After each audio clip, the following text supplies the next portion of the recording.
नमस्कार शिक्षक साथियों, हम लोग जैसा कि जानते हैं कि बिहार सरकार के माध्यम से जो नियोजन का कार्य है वो पिछले 1 साल से चल रहा है, लेकिन फिर भी सरकार की गलत नीति बोले या उनके अधिकारियों की केवल उन्हीं के कारण जो है अब तक यह पूर्ण रूप से सफल नहीं हो पाया है। समय समय पर अभ्यर्थियों को अपनी मांग को लेकर के न्यायालय का चक्कर लगाना पड़ रहा है, जिसके कारण यह जो लेट लतीफ़ी है वो देखने को मिल रही है। अगर सरकार सही तरीके से नोटिफिकेशन निकाले और वो रूल रेगुलेशन को स्पष्ट तौर पर लिखे तो निश्चित तौर पर अभ्यर्थियों को कोर्ट जाने की ज़रूरत ही नहीं है। और अगर सरकार ये कहती है कि बार बार अभ्यर्थी कोर्ट पहुंचकर बहाली पर प्रतिबंध लगाते हैं एक तरह से, तो मैं ये बात पूछना चाहता हूँ कि ऐसा कहाँ होता है कि हर बार जो अभ्यर्थी हार कर कोर्ट से आते हैं। हर बार तो सरकार को ही मुंह की खानी पड़ती है। तो निश्चित तौर पर अपने अधिकार के लिए कोई व्यक्ति जब उनके अधिकारों का हनन होगा तो वो कोर्ट की शरण में जरूर जाएंगे, और यही हुआ है अभ्यर्थियों के माध्यम से। वो बीएड के संदर्भ में हो, जब उनके उम्र को लेकर अभ्यर्थी जो है हाई कोर्ट पहुंचे, या एनआईएस वालों का लेकर हो, या फिर अभी प्राथमिकता को लेकर हो, तो कहीं ना कहीं जो नियम है वो नियम में पारदर्शिता नहीं है, बातों को घुमाकर रखा जाता है। और अब कुछ ही क्षणों में इस कोरोना महामारी के दौरान भी जो है सभी पार्टियां चुनाव की तैयारी में लगभग लगी हुई हैं, और खास करके जो सत्ताधीश पार्टी है वो तो और भी आकुल है कि जल्द से जल्द चुनाव हो और उन्हें गद्दी फिर से मिले।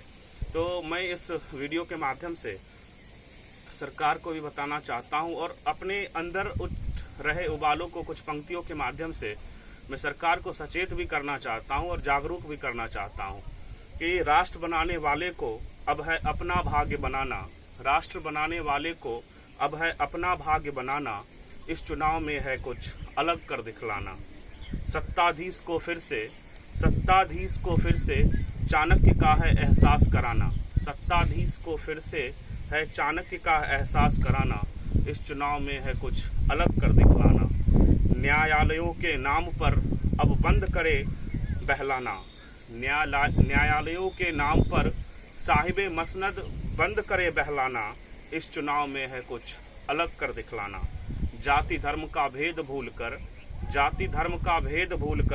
शिक्षक जाति है अपनाना। जाति धर्म का भेद भूलकर शिक्षक जाति है अपनाना, इस चुनाव में है कुछ अलग कर दिखलाना। राजनीति है हाँ है हमसे। राजनीति है हाँ है हमसे, नहीं हम इसका खिलौना। राजनीति है हाँ है हमसे, नहीं हम इसका खिलौना, इस चुनाव में है कुछ अलग कर दिखलाना। शिक्षक नियोजन पूर्ण हो केवल हमें है यह बतलाना। शिक्षक नियोजन पूर्ण हो केवल हमें है यह बतलाना, इस चुनाव में है कुछ अलग कर दिखलाना। राष्ट्र बनाने वाले को अब है अपना भाग्य बनाना, इस चुनाव में कुछ अलग कर दिखलाना।